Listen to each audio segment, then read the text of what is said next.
O kia ora e hoa. Haere mai, come and join me. I've got some special friends here.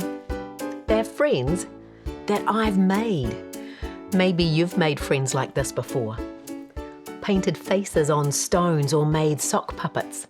Or creatures out of paper rolls, cardboard rolls. Well, there's a special creature in this story here. This story is called Tulip and Sprout, and it's another spudtacular story. The first story was Tulip and Doug. It's by Emma Wood, and the illustrations are by Carla Martell. And it's a story about growing friendship. Would you like a story? You all snuggle down? Oh, let's begin. Tulip and Max were famous at their school for 2 reasons. Number 1, they were fearless adventurers. And number 2, they went everywhere with a curiously quirky companion. A rock called Susan. Can you see Susan? Tucked up in bed. A very special bed on wheels.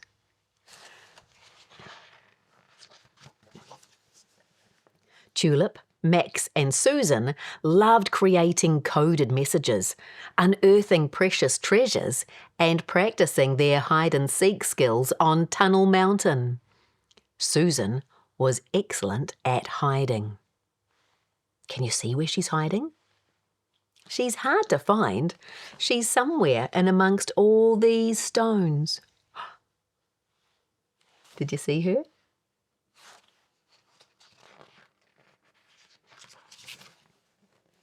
Tulip used to do those things with another friend too, a spudtacular potato called Doug. Until one awful afternoon when Doug got lost in the depths of the jungle. Tulip missed him. Max and Susan understood completely. He's going flying. On the last day of term, everyone was excited about the holidays. Everyone except Tulip. Max and Susan were leaving on a thrilling voyage, travelling by plane. Tulip had to remain at headquarters. Do you know where headquarters is? At home. Home with Dad. Tulip tried to entertain herself. It was fun for a while, but it wasn't the same without Max and Susan. The days became dull, boring, completely unadventurous. Tulip's dad felt the same way. They decided to take an expedition to the jungle. Tulip clambered up trees, tamed a wild predator. Can you see the wild predator? It's a cat. And discovered fascinating specimens. Look at this one, Dad. Tulip, I don't believe it. I think you found Doug. What? Where? Tulip looked, but she couldn't see Doug. Her dad pointed to the bushy green leaves. He's right here. He looks different, that's all. Can you see the bushy green leaves? How can that be Doug the Spud? As they dug deep into the dirt, Tulip uncovered an incredible sight. As well as growing leaves, Doug had sprouted several tiny and perfectly formed new potatoes. Can you see Doug here? And here are the new potatoes. And all the leaves. Wow! Tulip made Doug and the baby potatoes their very own bed in the veggie garden. She layered a thick blanket of soil on top so that the potatoes could continue to grow. How cool is that? all except one. Tulip drew a face on the potato and called it Sprout. Sprout was a lot like Doug, brave, calm and kind. He and Tulip were firm friends instantly. They soon began plotting an important mission. This was a top-secret operation, so no peeking, Dad. I wonder what they're up to.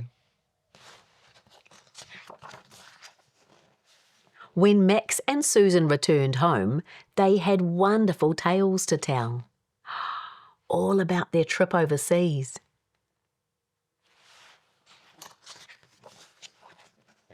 But they were amazed to hear Tulip's news. She introduced them to Sprout and then took them to visit Doug in his garden. "Sprout and I have another surprise for you, Susan," said Tulip. "This garden rocks," said Max. Susan thought so too. Can you see Susan? She looks very happy in the rock garden, doesn't she?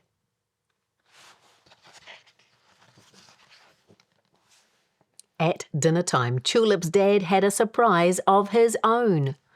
"Meet my mate, Colin," he said. What kind of a creature is Colin? He's made out of a carrot, isn't he?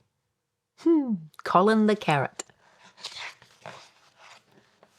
That evening, the 5 friends played until it became too dark to see, and they all agreed these were the best holidays ever. Can you count the friends with me?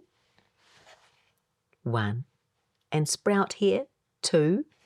Susan, 3. Max, 4. And Colin the carrot, 5. And that's the end of the story.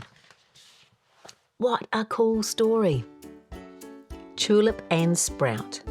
If you want to find out more, you can visit scholastic.co.nz and see if you can find this book in the bookstore or the library. Maybe it will encourage you to make one of your own friends, a friend that you can have all kinds of adventures with.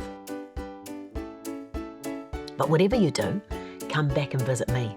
I love it when you come for a story. Ka kite. Goodbye, my friend.